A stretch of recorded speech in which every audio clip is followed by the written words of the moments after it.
Yan. Oh, bye-bye sa malinis mong damit. Yan. Bye-bye na sa malinis mong damit. Wow, what a disaster. He's being a picky today.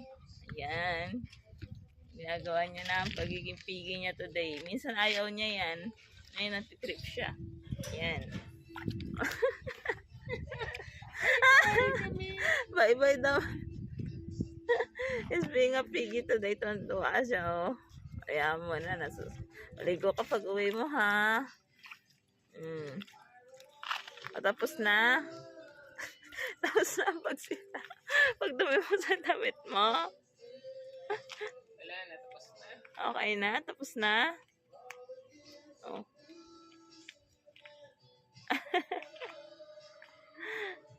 Hindi ko siya masisi.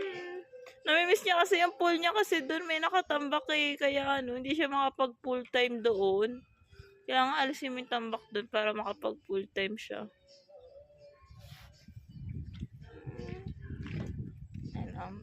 Ganyan po talaga eh. Hindi natin siya masisi kasi gawain talaga ng mga baboy na nagkaano sa mad.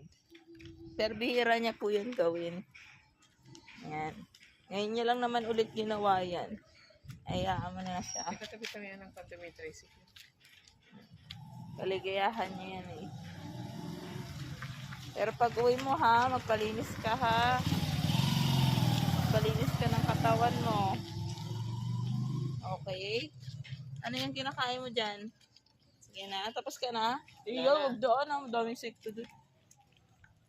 Sige, okay na. Okay na po.